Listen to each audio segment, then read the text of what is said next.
Hi, I'm Donn Teske, and I agreed to do one of my history tours for the Onaga Historical Society. So we've got a nice group today that's going to put up with me.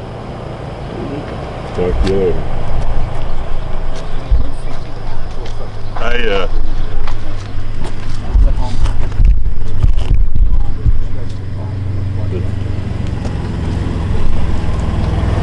for the 4-H club here one year, and we did all side by sides, and we went like 40 miles around here with the 4-H kids. We had a blast. Anyhow, Onaga's a railroad town. Mr. Reeves, just correct me whenever I make a mistake, but the railroad came into town, come around here, more basically sitting on the tracks of the LK&W. So what I think is cool is, is always trying to come up with money to build this railroad, and Mill Creek Township had floated a bond that they would be paid so much if they would get to the town site of Onaga in Mill Creek Township by such and such a day, by the end of the day.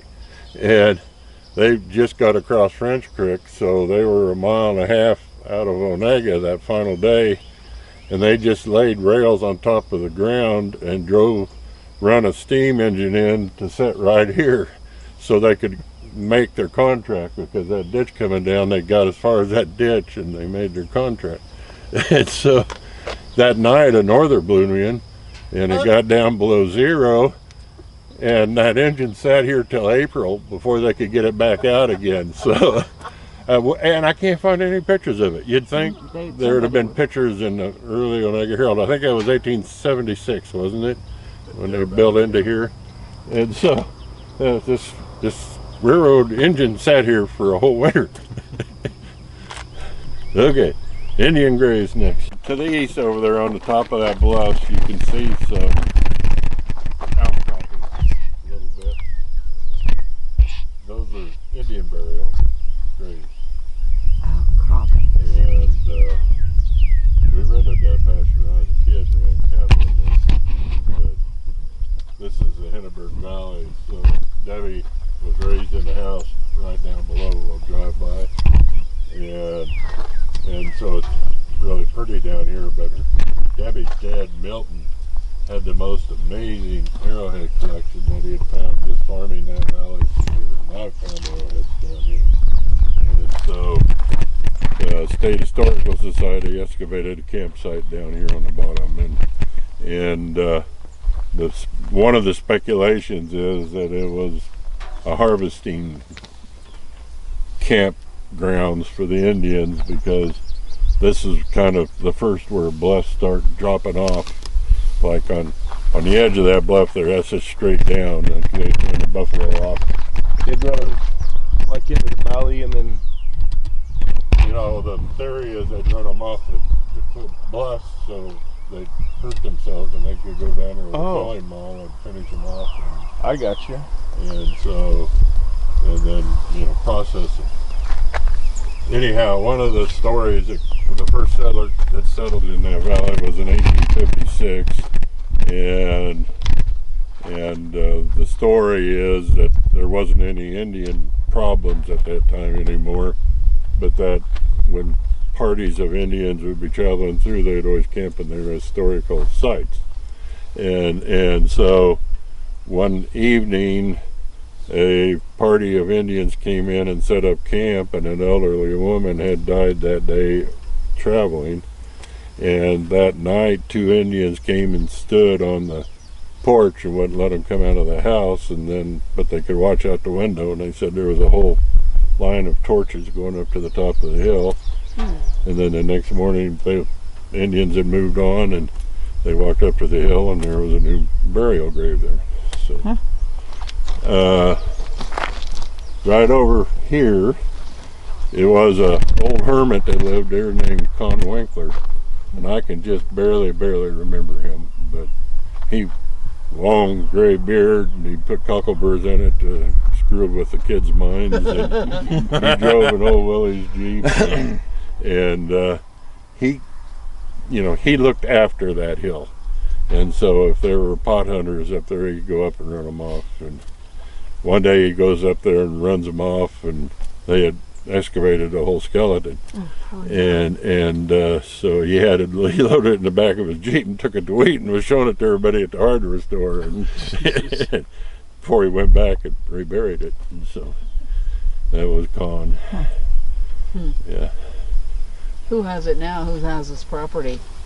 I'm not sure who owns this right now. It used to be the Crumb pasture, but it's sold. Was it? Alan Fisher owns that bottom, and Hindenburg still own that bottom. Alan Fisher owns this. I'm not quite sure who owns it. Do they just not mess with the hill out of respect? I mean, just run cattle on it just because it's a pasture? There's a good chance they don't even know. Oh, really? Well, I mean, true. I guess that's true. But I don't know. Anyhow, that's the story. So then we're going to go down here to the bottom and head over on Possum Hollow Road and stop at that cemetery for a few minutes. But Brandon and Jennifer Fleming. Who? Brandon and Jennifer Fleming. Oh, okay. Anyhow, we're on Fremont Road. And so when John Fremont did his first exploration to the west, he went right through here. Kit Carson was his guide. And so when they named the roads, the guy that did the road naming speculated this was the closest road to the route he did, because they crossed Kansas River there at Willard. Uniontown was up on a bluff above there, and then they came on the north side, and at the mouth of the Vermilion River and the Kansas River there was a burned out Kansa village, or the Pawnees had burned out that spring, and they shot a bear there. But then they basically went northwest, and the only entries that he entered in his logbook through here was the large red rocks. yeah, they're here. Yeah, He was in your cow lot. yeah, he was in our cow lot. They could. Yeah. Anyhow, this kind of gets weird because John Fremont and the Benton Farm commune, there's things that tie it all together, because John Fremont was the son of Thomas Hart Benton, who was the most powerful politician in the country at the time, and Thomas Hart Benton wanted his son-in-law to be president, and if he wouldn't have got sideways with Abraham Lincoln, he might have. But anyhow, you got to get famous to get president, so he started doing these explorations to the west, and then his wife would write up the journals, and that's how he was trying to get famous. And so the Benton Farm commune, that group started at Martha's Vineyard on the East Coast, and they wanted to move to a rural farm somewhere, and they'd spotted that farm in Marshall County. And one of the bigwigs in the commune was the artist Thomas Hart Benton's daughter. And so they wanted to buy this farm. He painted a painting for them, sold the painting so they could buy the farm. So that's why they call it the Benton Farm commune. And I don't know them. I read a lot about it, so I feel really awkward when we go driving through there, because it's a township road. We can perfectly drive through there, but I'm not going to stop with 5 cars and start saying this and this and this when we go through there, right? So, but if you wanted, we could stop at the museum, because we do have a little exhibit of them. Do you? We're covering the 60s, 70s, and 80s right now, yeah. when they bought some of that. Because it's not way back when we're thinking. No, it's no. recent. No, that's right. And so if you wanted to share there, maybe. Right. Well, that's up to the group. I'm totally flexible, and then we could talk about it. We'll drive through there first, anyhow. If they want to know more about it, we can stop at the exhibit. More or less a caretaker is all that's there now. Yeah. I didn't think it hardly anyone. Yeah, Anthony, Right. I think, is at Martha's Vineyard. Yeah. Now, the only thing I could never figure out is where's the third one on the west coast? Is that Mexico? Because I know they... California somewhere. They own the largest construction firm in Southern California. They built Steven Spielberg's mansion, Will Smith's mansion, $50 million mansions. They own the largest construction firm in Southern California. And I pretty well know that for a fact. But, you know, I don't know them. And so when we drive through, you'll go by the chicken house first and the goat barn, so you know when you get there, and then it's just like you're in a little New England village. Something that's noteworthy to notice as you're driving through, to your right down by the ditch, is a old upright silo, and they've got apartments built up on top of that silo, so that's kind of cool. And I've talked to people that have been to parties up in there, and then when we turn and do a right angle to the left, there's a lane that goes on, and that goes up to the fancy house that I've never seen, but I was told that, you know, it's marble tile, swimming pool, that kind of stuff. And so they still own restaurants at Martha's Vineyard, and so it's just this little hole back here. There's a studio there now that was built by Anthony Good. He's the grandson, and he was making big murals. His style is a lot like Thomas Hart Benton. Yeah. And that studio, I did a story on him once, and the whole ceiling was windows that could open up, and I mean it was the most beautiful light in that building. And he'd have these big murals, and he'd put them together there, and then roll them up, truck them off. Oh wow, that's cool. And Harold Armstrong, who lives just up on the parallel, or did live just up on the parallel from that place. One of the last projects that Benton did was the mural for the Country Music Hall of Fame, and Harold was a model and is pictured in the mural at the Country Music Hall of Fame. Cool. He's a cowboy playing a guitar in the mural. Huh. Cool. See, I'm learning more than you guys are. Anyhow, They dragged some old car up on the top of one of those hills, overlooking the entire valley, and just left it there. And they let me up there to photograph it once, and it was surrounded by horses when I photographed it, so I called it horsepower. But it's a cool car, but I mean, you can see forever from up there. Well, isn't there supposed to be like a light fixture, and they put that up there? We never found that. anyhow, I was speaking once at an event in Columbus, Ohio, and I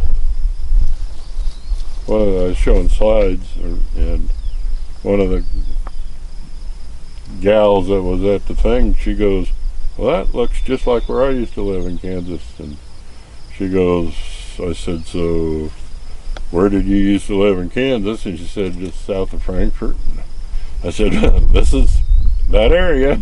Yeah, I was showing them a slide of this valley here. And so afterwards I just was visiting with her, and I said, "So none of my business, but are we talking Benton Farm Commune?" And she goes, "Yes, you know about the Benton Farm Commune?" Yeah. And she goes, "I was there so many years," and she was a nurse at Marysville, and she says, "That was a cult." And I go, "What do you mean?" She says, "I finally escaped, but," she says, "I had to leave my children behind. I couldn't get away with my children." She was pretty wacky, but she claimed the founder of the cult, or the commune, died of cancer, and she said she's the one that nursed him all through his death there.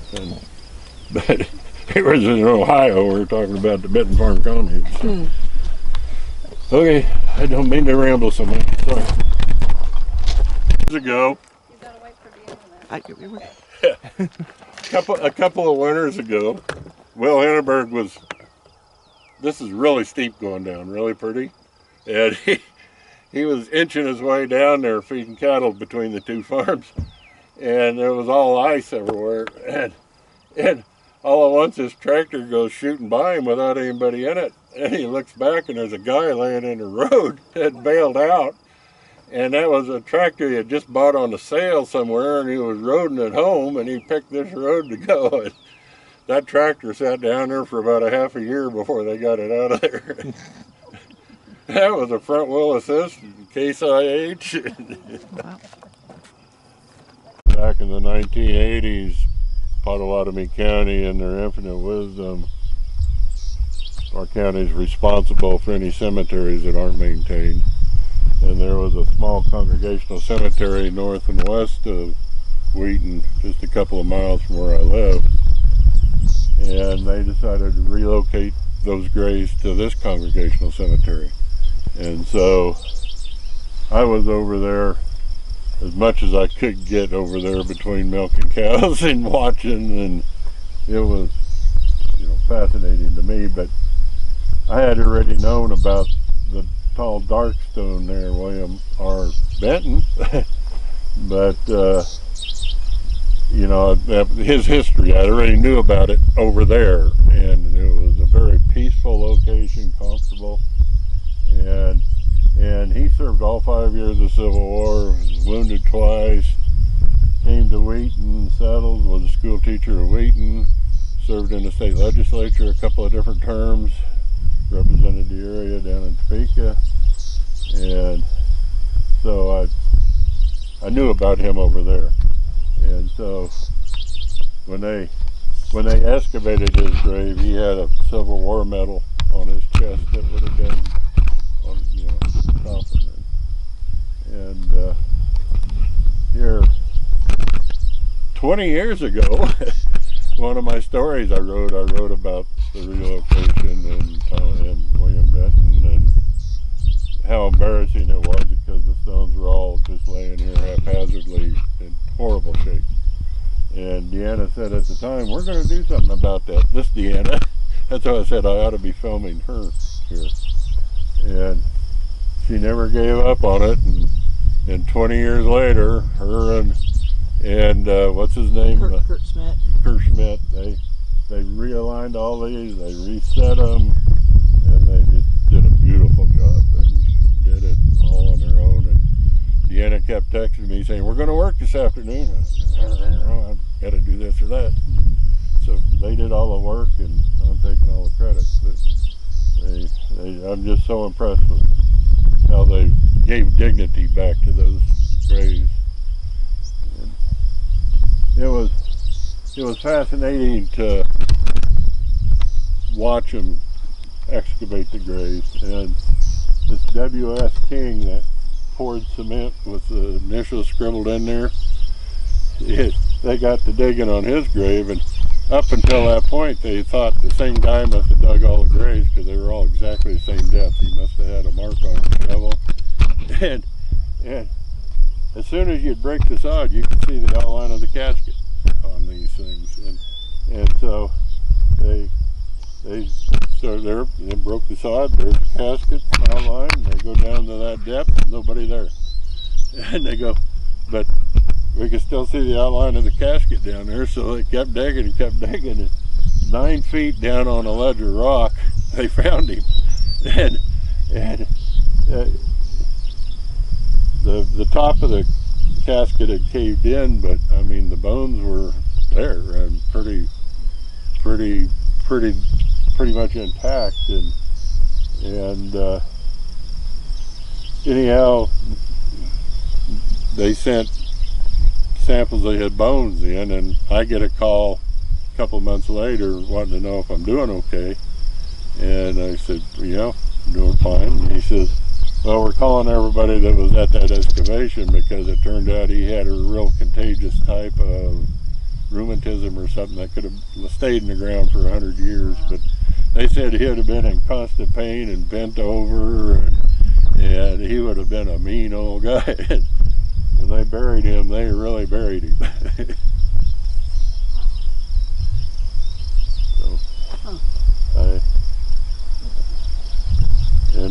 That metal, they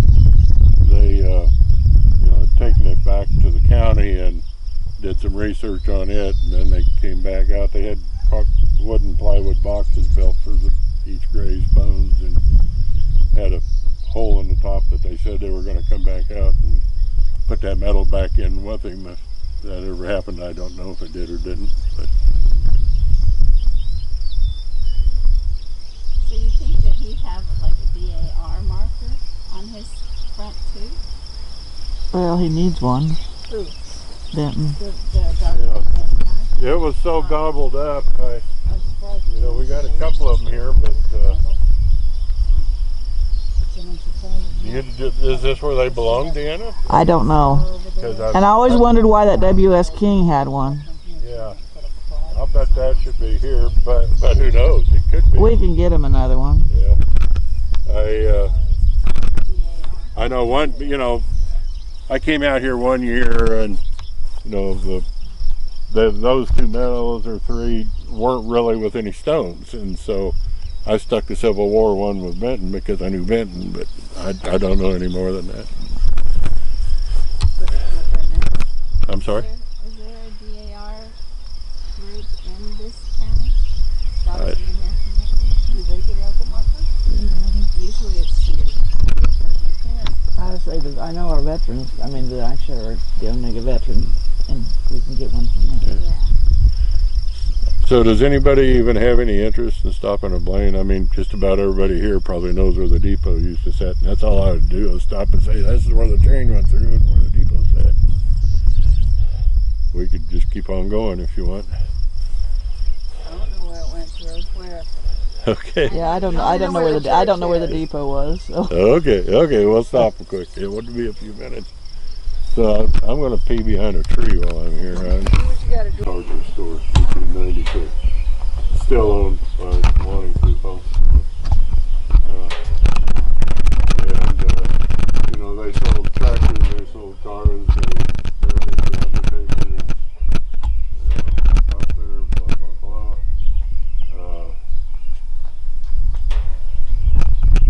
The reason I stopped here wasn't because of bragging about ancestors that way, but the railroad that came through Onaga then went through Wheat, and it came right through here. And so the depot sat right over there where that house is.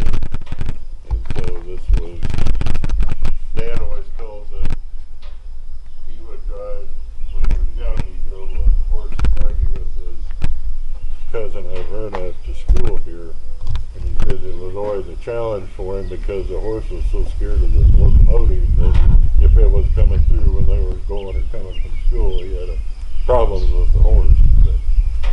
And then Bill Burke always told that every morning all the Civil War veterans in Wheaton would gather at the pump. There used to be a pump over here on that cement slab. There was a well under there against the side of the hardware store.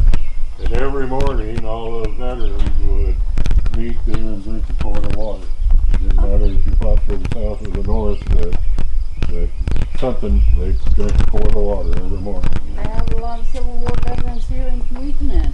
Oh yeah, every area out here did. Okay. Just ask Rob, boy, he can tell you all about that. I'm assuming they were emulating what they called water call in the morning when they were in the service. I see. Is probably what they were doing. That's where you get it then, or you don't get it at all? Well, at least, you know, that was your major hydration. Hey, Donn, what was that rock building? That was a bank, went under in the 30s. My museum still has a checkbook for it. That's cool. And then it was the post office. When Kathy was helping with postmaster, my wife, she... anyhow, this is like home to me. When every Saturday night, Dad would come up and play pitch in the back. I was this tall, and I had to roam in the store, and you know, horse collars in the saddles, and down in the basement, and all that stuff. And then when I farmed, I kind of knew where everything was, and so later on, when people wouldn't be around, Elvira would be running it. If she didn't know where something was to sell somebody, she'd call me and say, "You know where that's at?" So yeah, that was, and that's pretty cool. I've been in the family that long, and pretty cool that, I mean, it's just beautiful stairs in there, and shelves, and the ladder that rolls on tracks, and an elevator in the back. And, so, yeah. Tour, another tour. Yeah, One spot tour. there you go. Here's It could make a well destination site my for phone number. upscale restaurant or something. But the deep drive behind that tree, you can't even see it now, is a beautiful brick house. And my understanding is that that was one of the engineers on the railroad that built that house and brought the plans for it from New York with him. Not choo-choo engineer, but designing the railroad engineer. Okay. Blaine was, on the railroad, but started by the Catholic Church. And it was originally named Butler City. And correct me when I'm wrong, Rob, but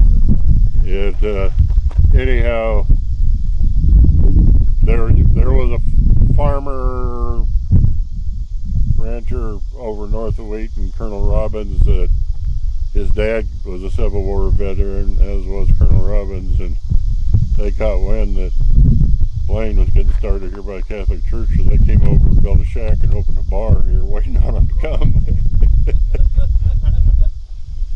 And so it was originally Butler City, and anyhow, the railroad came through here. Westmoreland was their county seat. They were pissed off the railroad didn't come through there, and so they decided to build their own, and they built a spur line down to Westmoreland from here, and that operated until that flood of 1912 or 1917 took out the bridge over Rock Creek and killed a bunch of guys that took the car, locomotive, whatever, out on the bridge to try and hold it, and it washed away and washed them away. And I know there was a Sioux killed there, and anyhow, here's a picture of that, what was their line for quote railroad was like a Model T on rails on the car. One of them was a white that was retrofitted to go on the tracks, and the other one I can't remember what it was for sure. For the corner of that field was the spur. I mean, that contour was the tracks. So it crossed 99. Oh, where it goes on down? Sorry. Oh, this field, when you get to the corner, it curves. That was the tracks. Right. It was going up through Fostoria and then Oldsburg, and then I've plowed up railroad out of that before we plowed that field. Anyhow, that shed over there, you can see that's an old railroad shed where it was elevated to unload boxcars, and these folks out right here. There's just a wonderful picture out there of 4 steam locomotives firing up and with a snowplow in the front, and so they were refueling here in Blaine before they headed on east. His machine shed up there, there's a lean-to. That was stockyards. That lean-to was. The priest that brought the colony out was educated at Maynooth in Ireland, so that would have been like a Harvard or Yale education today, and the people that he brought were St. Louis immigrant relief. So Really? yeah, Cool. street people in St. Louis. He must have had great faith.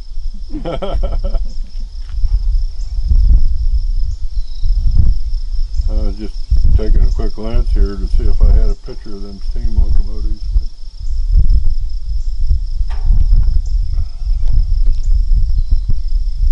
So you want us to wait for you at the church? No, I'll catch up with you. Where do you turn? Is it Yonder Road, or you don't know the name of it? Yonder Road's on past.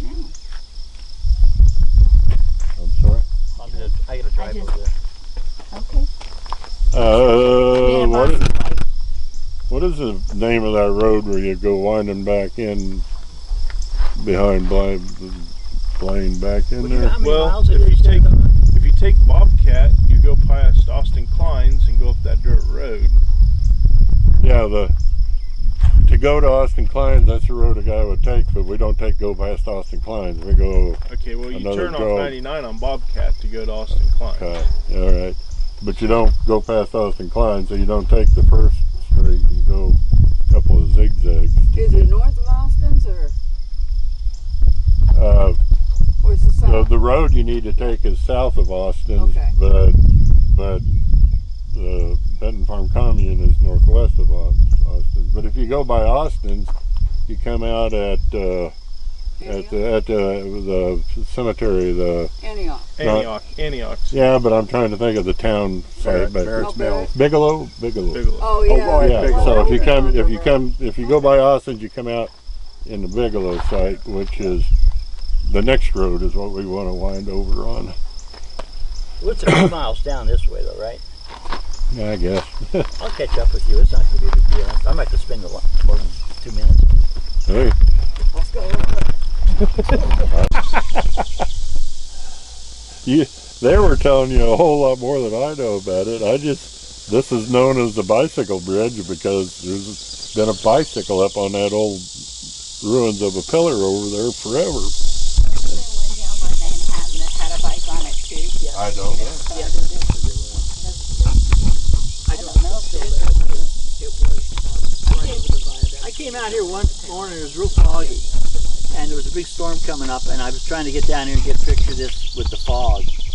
And I got a good shot of that, and then looking upstream, and then I went home, and since there was all this fog, I really went ninja with Photoshop. I'm painting in textures and making it look like kind of a painting, you know, and I really dolled it up, and I've sold more of those pictures than anything I've ever sold in my life. And I sold a ton of those pictures. There used to be a sign in this tree marking how high it was when we had that 93 flood. No, it wasn't 93 flood. It was, we were here. I mean, this was a few years Well, the back. last flood, but Yeah. I think that Yeah, was this is all underwater. Someone Yeah. posted a sign way at the top of that tree about the high water mark. Right up here, we'll stop again, and I'll show you the heights of Tuttle Creek. Right here. So.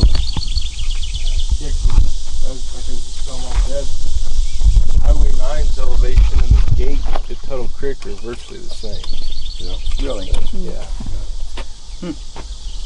we have a video at the museum of Bonnie Weitzel and her husband driving around showing that, you know, because nobody was coming up here helping, or at least it didn't appear to be, and the way the flooding was. But her husband was like on top of the van, and you can hear during the middle of the video, Marvin, you be careful up there. You know, he's trying to get the video of how the flooding was here then. Gustav Budenbender, the original Budenbender, down on Spring Creek, worked at Barrett's Mill, and he would leave on Friday night and walk home from Barrett's Mill back down to Spring Creek, and then do the same thing on Sunday night to go back to work at Barrett's for the week. And they said when times were hard and he was low on tobacco that he would smoke sumac leaves in lieu of tobacco. Whatever turns you on. We'll just stop here. 1993, Tuttle Creek Reservoir was halfway up that stop sign. So The water would have been clear up into here. yeah, we had to stop back here, but you can see the water level was halfway up the stop sign when they had to open the floodgate. And in 2018, it was halfway between the ground and the stop sign is how high it got in 2018. That's why all these trees are dead down in there, and why Howells are fighting so much junk in the fields down here and stuff. Yeah. So that's just to give you a marker, you know. It's just hard to fathom. So. The holding capacity of that dam is huge. Yep, it is. Yep, the next stop's We just hope like so. another mile over here. You getting tired of this? Nope. Move along? Wonderful.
We're good. Okay, this is ghost town side of Irving.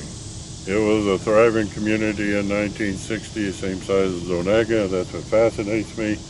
It was condemned by the Corps of Engineers when they built Tuttle Creek Reservoir. Ironically, it's never been underwater. In '93 flood, when they had to open the floodgates, this was still above water.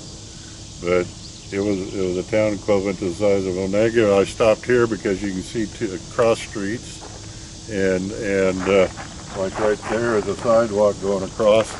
Stuff is still here, and when it isn't so much foliage as this time of the year, it's more visible. But I just think it's fascinating. So were they asphalt streets? Were they or I don't cemented know or that. asphalted? I don't know that, but there was a lot of cement sidewalks. I do know that. Yeah. Really, Tom needs to talk here instead of me. But when I first found Alco Springs, you know, that was before internet and cell phones, and this was a gravel rock quarry in here, and the only way I could figure out where Alco Springs was going to the ASCS office and looking at aerial maps till I tracked it down. There was no markers, there was no nothing. So how long ago was that? Oh, probably back in the 1980s or 70s. But anyhow, the committee, whatever you are, Tom, that has done such an excellent job now of identifying and preserving this place, that's just wonderful. When I first found it, it was just back in a pasture. It's owned by the Alco Spring Historic Trust right now, which is 3 guys, technically, and it is open to the public. I think they've had it about 40 years now, I think. And it's all the trail maintenance and all the work we do out here is all done by volunteer work. So we try to keep it up as much as we can. We're kind of short on volunteers now, like everybody else. But just as an aside, in 2022 we got hit with straight line winds from a tornado, and it just obliterated the park. All the big sycamores and oaks and trees went down. There was one tree that went down. If you go up this road, there's a meadow there. It's called Stella's Meadow, and below it were 2 big oak trees, 2 big bur oaks that were just massive, and they went down. And the Forest Service estimated them at 170 years old. They were probably saplings when the pioneers came through. Of course, they landed on a bunch of other trees, and it buried the creek for about 50, 60 feet. And that was my winter project that year, is to clear the creek so that the stream would flow. It's an oxbow. It goes around and hits the cliff and comes back. And the other side was even worse with oaks. But it took 8 weeks to clear that by myself with a little chainsaw. And I started with a 12-inch chainsaw and went up to 16, and it went up to 18. And I said, I ain't buying no more chainsaws. But I'm glad I heard that. It was an experience. Then we got a grant from the Forest Service to come in here with heavy equipment. So then it took 2 years to clean this place up. So. Yeah, and in recent years they added all that west of the road. That you can really see the ruts there, and they've relocated the Sarah Keys marker to over there. It used to sit in here. Right. And Tom was telling earlier in the day they think she's buried right under the road. Probably under the road, right about where this road slopes up just a little bit further south. They came down off the ridge about a quarter mile north of here from the east, and then they came down this way through this meadow toward Independence Crossing, which was about quarter mile, third of a mile that way. That's where the rock shelf was, where they could cross. And so this meadow is about 8 or 10 swales where they were all jockeying for permission, you know, to get around other people or whatever they were doing. And they're still out there. It's not mowed right now, although I think he just mowed it. So it may be mowed right now, and you might be able to see those swales really cool. Or if you're up on top, you can look down and see. Yeah, I'm not sure some of these little cars are going to make it. That Volkswagen wouldn't go over the ruts. Well, what really was significant about Alco Springs at that time was the wagon trains were spaced about 3 days apart. So they tried to keep separation and for sickness and etc. and grazing for the animals, and and they'd get here, and if the Blue River was in flood stage, they'd have to wait for the flood waters to go down, and then they'd get backed up, and so they'd all get congregated right here, and that's when disease broke out. Right. And so that's why this is so historically significant. You know, I talk to people on the West Coast, and I tell them where I live, and they ask if I'm anywhere close to Elko Springs. I mean, it was a very important part of the Oregon Trail history. And of course, Sarah Keys died here, the grandmother for the Donner Party. Right. So that kind of puts this place on the map, you know, because everybody knows the Donner Party and what happened to them. And but she knew she wasn't going to make it. I think she told everybody she wasn't going to make it, but she wanted to go anyway.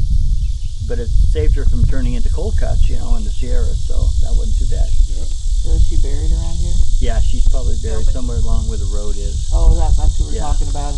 Now that we had three, we had two of them are dead now, I think. But we had three historians that knew where she was buried, and they're all out in the meadow, and it's like that meadow was underwater, you know. So we finally found a picture of the Ellenbeckers. They owned the land, and they pretty much put this on the map. And they're by one of the original markers for her gravesite, and it's just that you can see the slope of the hill, and you can see the valley, and there's no trees as far as you can see practically. And so we figured it was right along the base of this hill, right where. So the county road now, the new county road, the old county road was 100 yards that other side of that. So, but that's where all the swales are out there. But the spring itself is up here, and they say the spring has always flowed with clear water. It's pretty dry right now. It's not flowing very much, but we had a big rainstorm about 8 years ago, dropped 11 inches of rain, and it carved a new channel through the thing, and we've got springs that came up out of that now that weren't there then, and so we have a bigger spring coming out of the rock cliff just west of where the historic spring is. It's really a gusher, so things have changed.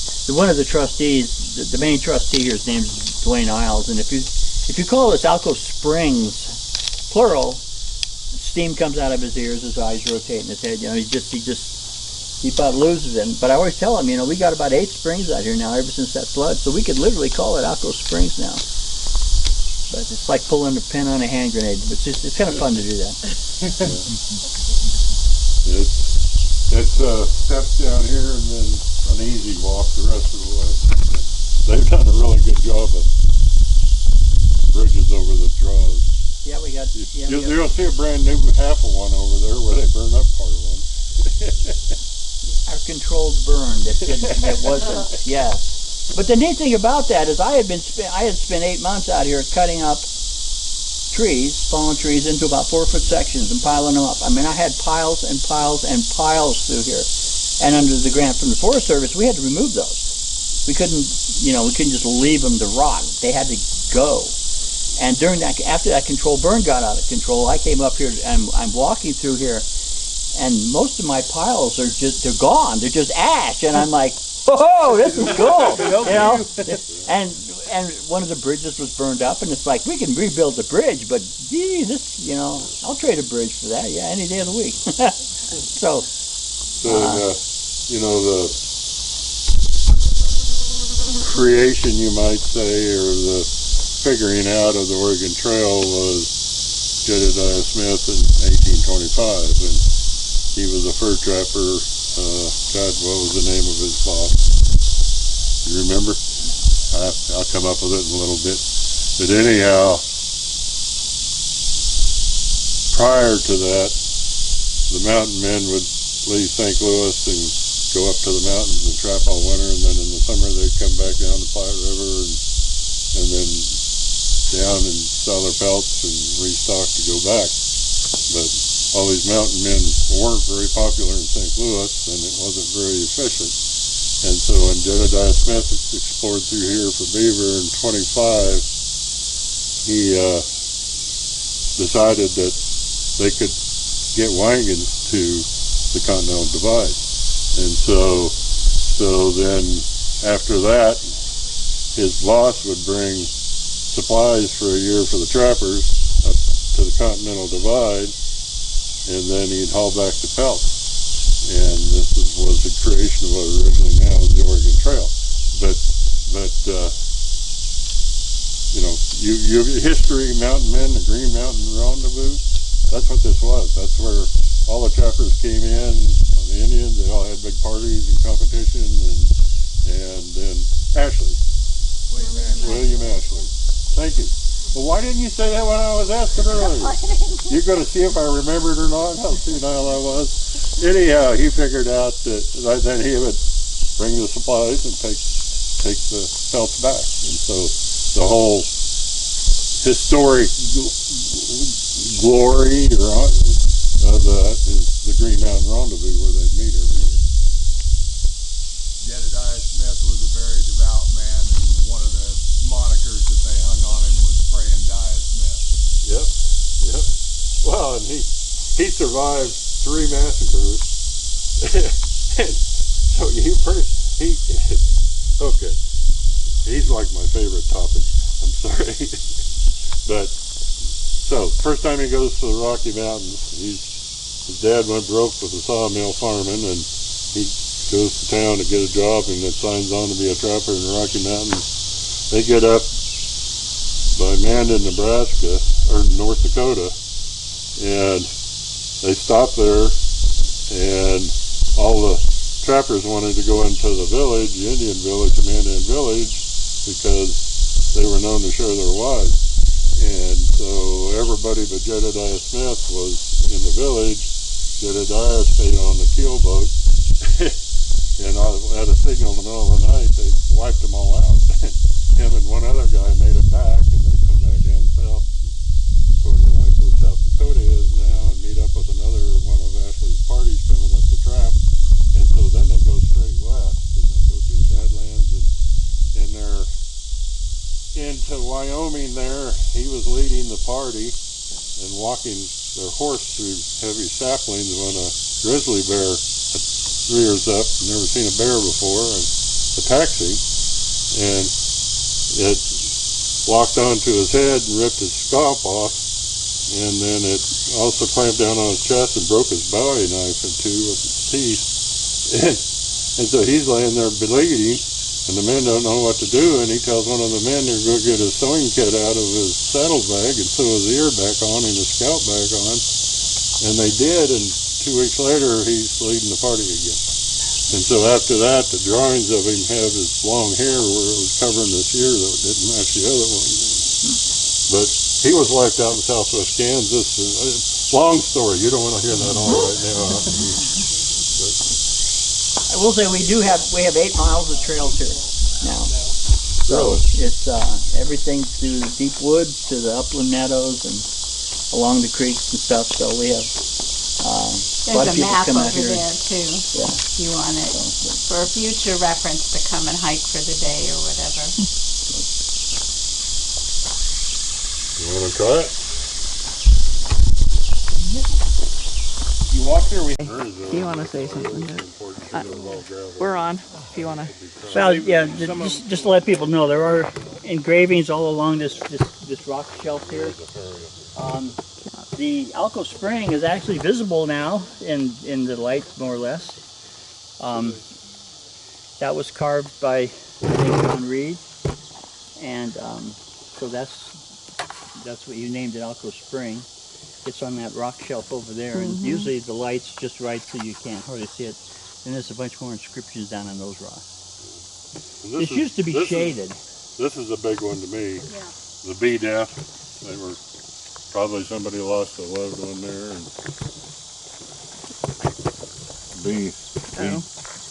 bee death. Yeah, we're upside down. No, this is Yeah. I can't see grave if I can. Mr. I have no Death idea if is this in the is. graphic from Fairmont Cemetery, Death. It's this huge cross and it says death on it. It's like, well, yeah, no duh, you know, here it is in the There cemetery. we go. His name was Found it. Death. I would think if your last name is Death, you're going to have a hard time finding a girlfriend. Oh my God. right. I can't wait to be Mrs. Death. Maybe Lyson. What's that? Lyson. Maybe somebody named Lyson would marry him, Well, maybe, just for the name. but yeah. So, So when I bring the high school kids out, they all crawl underneath there and then get your picture taken. Yeah. And, Oh, Oh, yeah. I've been under there before, and that's a solid sheet of ice. The actual spring, which is Alco Spring, is underneath this bridge. Oh, really? I always thought it came out of this, out from under here. That's a replica of one of the original headstones that was out here. That's down there. So that's man-made. That's man-made. But you know, if you could have a place where you could water livestock and then have a clear spring for your own consumption, that was just really desirable. Get some water coming out of there, but it ain't much. It ain't much. It's usually a pretty good spring. Usually it's a pretty good spring, but I tell you, weeds are so dry, we can't get rain. I don't see where it is. It comes right out through here. You can see it running down there. Oh, yeah. So, Down there, okay. but it's just not much. I saw it on the side of the cliff over there. That opened up actually after we had that big flood. Oh. There never used to be water coming out of that. Then all of a sudden there was. It was kind of neat. Yeah, there's some historical information over here if you want to get a view of this side.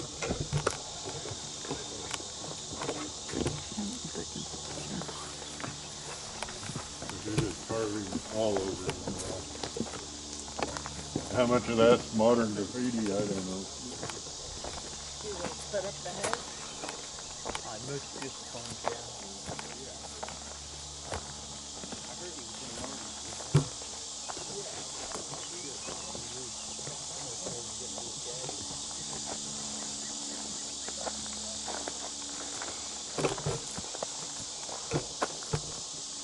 Yeah, that beat up. One of these years that's going to cave off. Yeah, I thought that too when we got our cars, but I hope it does not now. I tried to figure out a way we could keep people off of that, but without sitting there drilling holes into the stone, which is going to further weaken it, we haven't figured it out yet. Yeah. We put up some barricades that, you know, they were just set up and roped and they didn't last.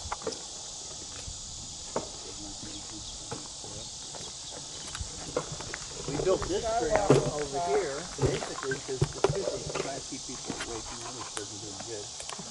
But the way the National Park Service does things, they want this wow moment, I guess. So they lined up a trail that you go up to where just about where your destination is, and then all of a sudden you come out and you're in the open, and there it is. And so when you come up this trail, you come out and this is where you drop down, and you've got your wayside there, and there on good times is a nice waterfall.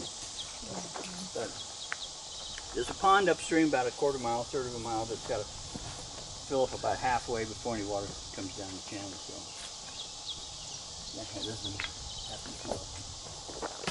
One of my favorite memories is down around here. I was clearing this creek here of timber. It was in January 2 years ago, and I came out of there just to take a break, and I had a snowy owl come right down this road. He passed me 30 feet away and flew past. That's hard to beat, a snowy owl.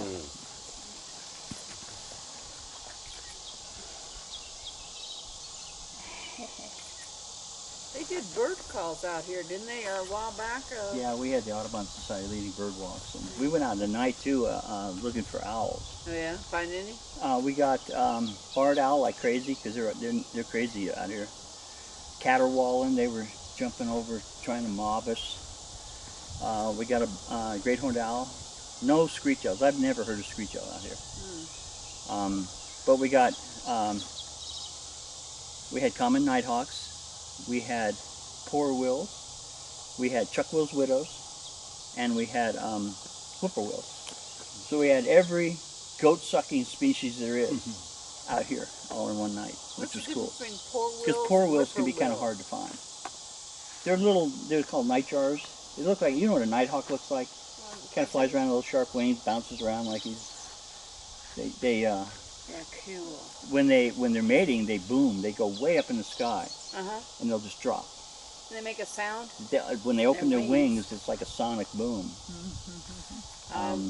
Heard that. What are those? Those are nighthawks? Yeah, nighthawks. Okay. Common nighthawks. But the rest of these birds will all come out at night. You never see them.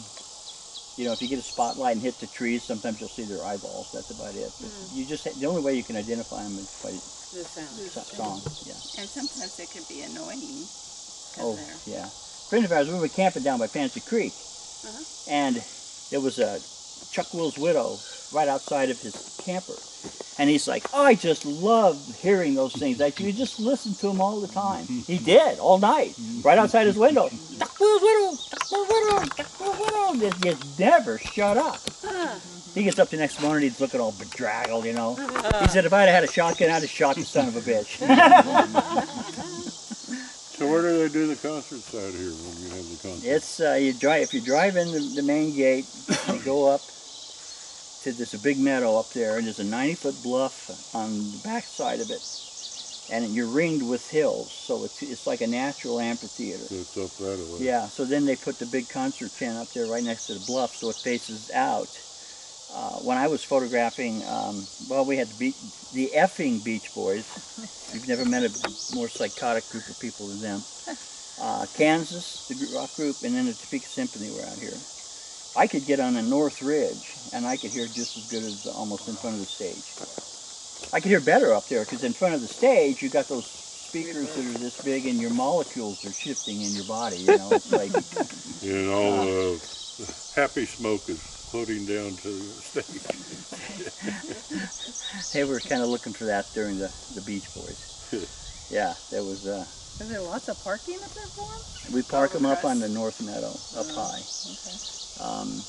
The problem with that is they have to drive across a couple of swales, and that's just not really cool historically, you know. So I've been trying to, me and one of the other volunteers who works for the USDA, which is good because he has all the connections, but we've been telling him the park takes a beating from all these people, you know. That we ought to just have like just small venue stuff, you know. This is more based on historic stuff. But the Arts Cooperative from Marysville is the one that puts it on, and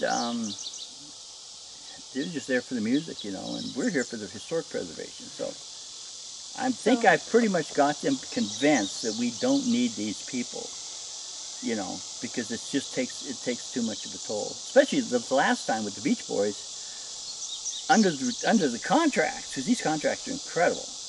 Besides all the special food requirements and all this other stuff. They wanted police snipers on the north and south ridges.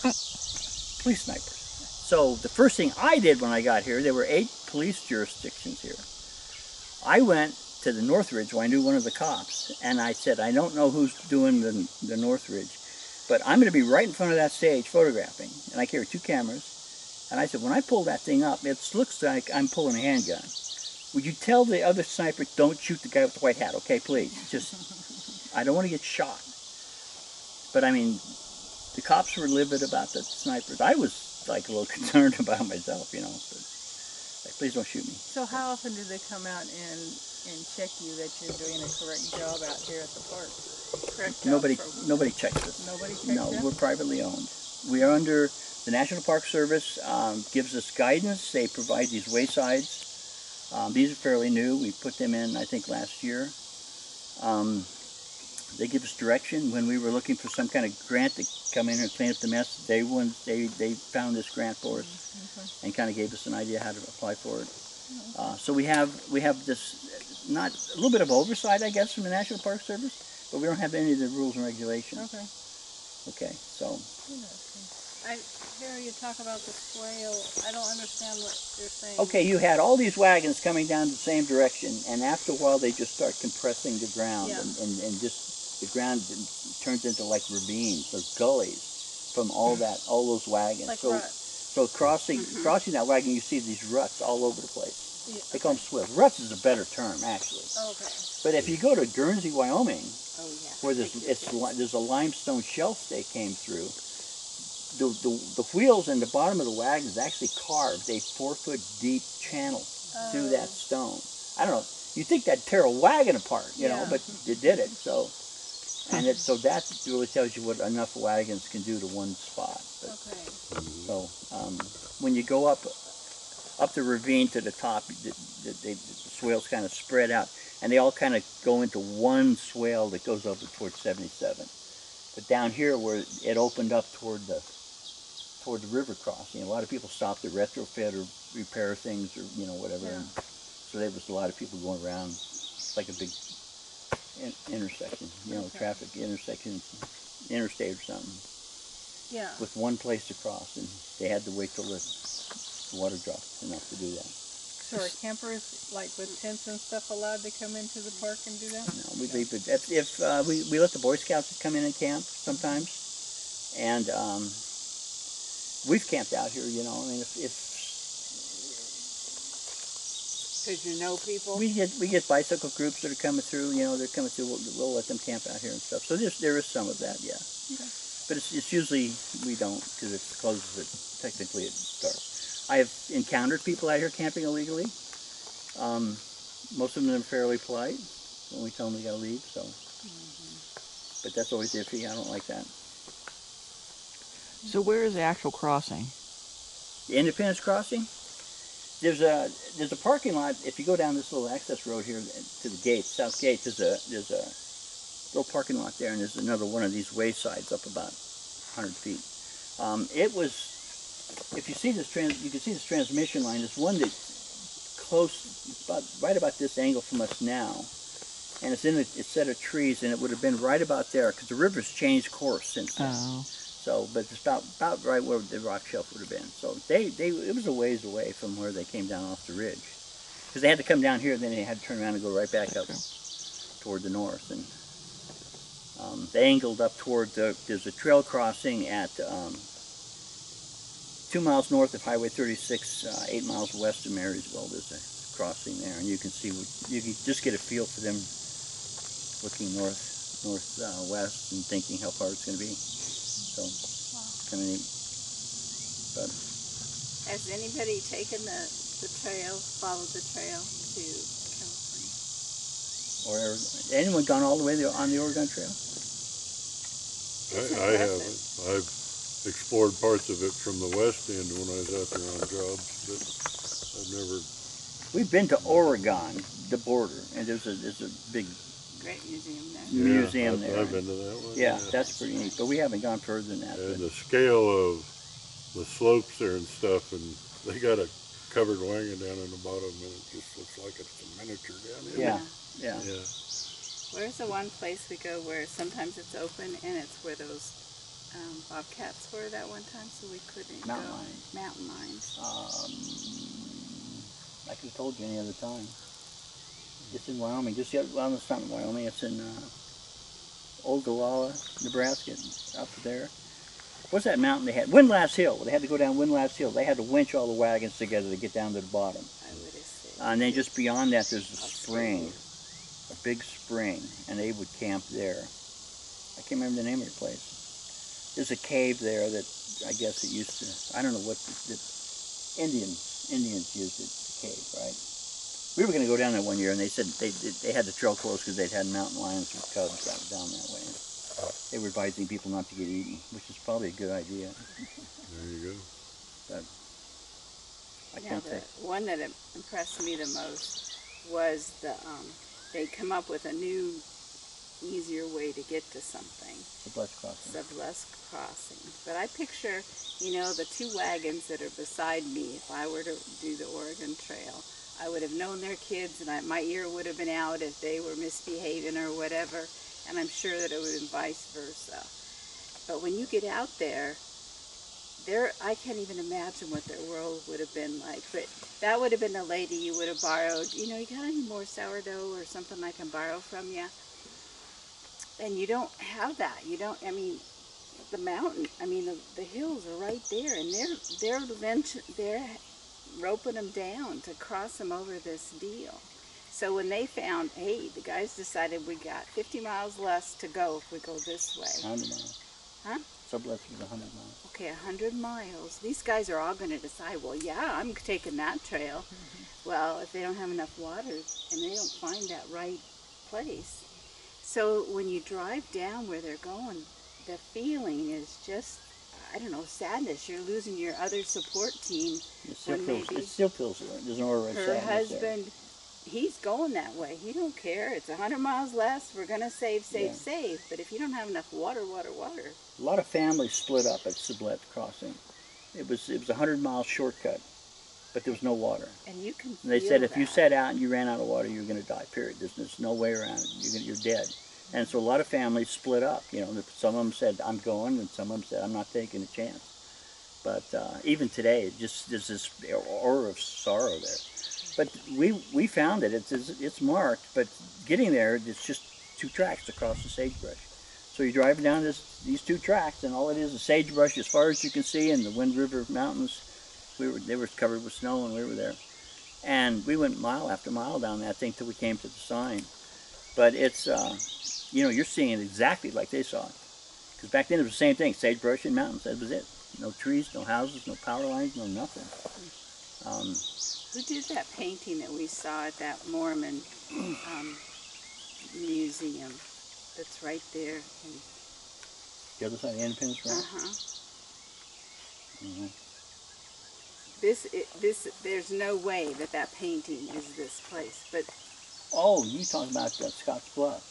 Oh yeah, William Henry Jackson, who painted. He made a painting about the spring, and it's in Scotts Bluff. He had some artistic license, because it shows the spring and a waterfall, and there's 2 guys down there chipping. You know, they're carving into the rock saying Alco Spring, and up this little ravine here is as far as you can see up to the mountains. Is the mountains is lines of wagons coming from down this way, and it's like, wow. Were you here? So he had either he had memory issues or it was artistic license. But. I think this is more pictures. Well, yeah, it looks pretty dramatic, but it's like, not historically, it's not that good. So, but unless you want to crawl down there and look at the carvings, that's about it here, I think. Yeah. We can go back this way, and I'll tell you what. Well, we can go back this way, but there's a plant I want to show you that showed up here about, I don't know, 4 or 5 years ago, and it was just one plant. Then it kind of started spreading out, and it's called green dragon. Anybody heard green dragon? It is a very unique plant, and we finally got a pretty good stand going.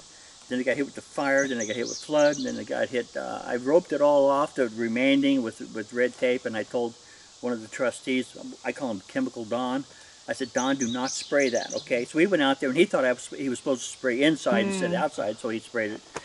And it actually survived, more or less.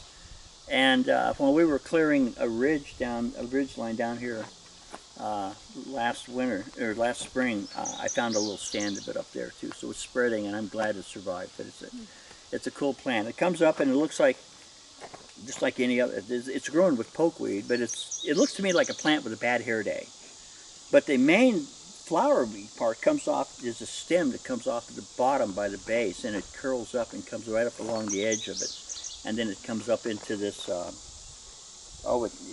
The fruiting part of it is red berries. So it's called green dragon, but with red berries, and I figure what that is. But anyway, it survived everything, which is really cool. So let me see if I can get my pictures going here. So what was the name of the road that we turned on to go to the Indian burial?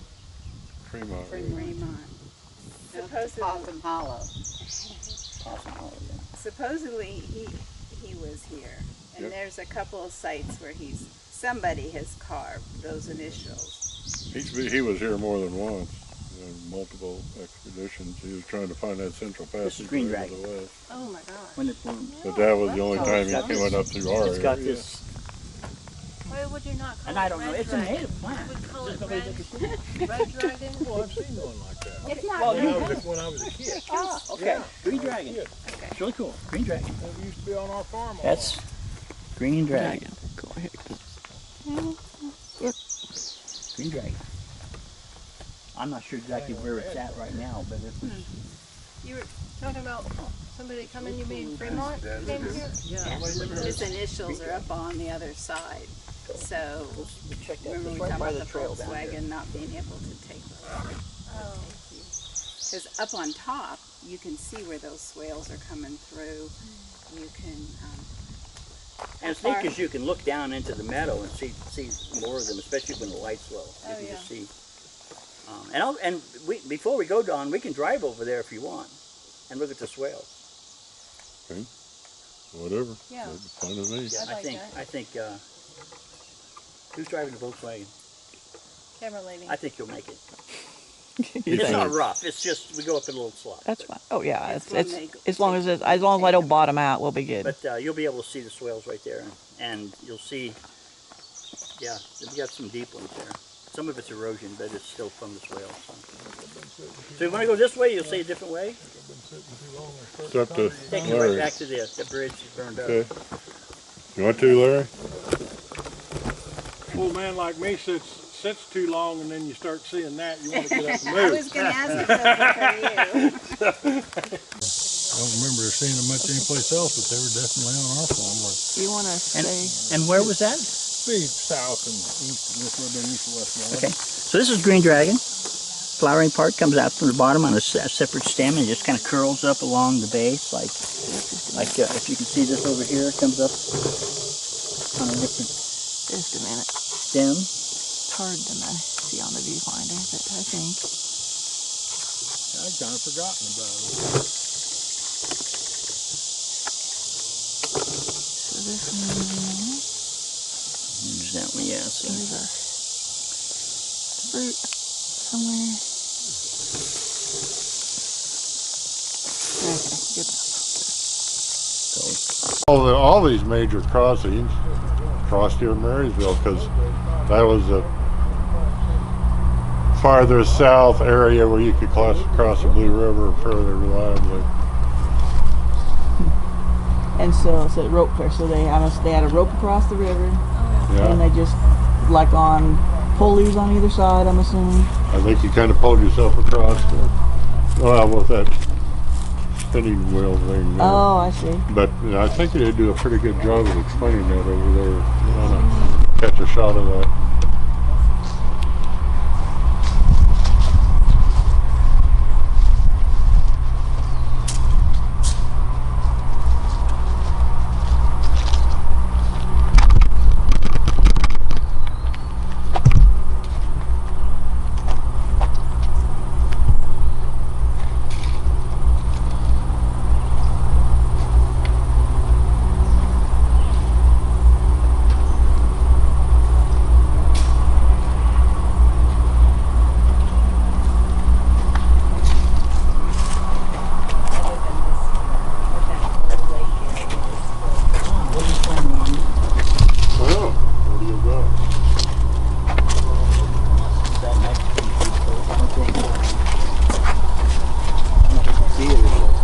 After the wagon wheel closed, that kind of complicated. yeah, that was the only place I'd eat. My son-in-law Brandon advised either that Mexican place or the thing he used to be.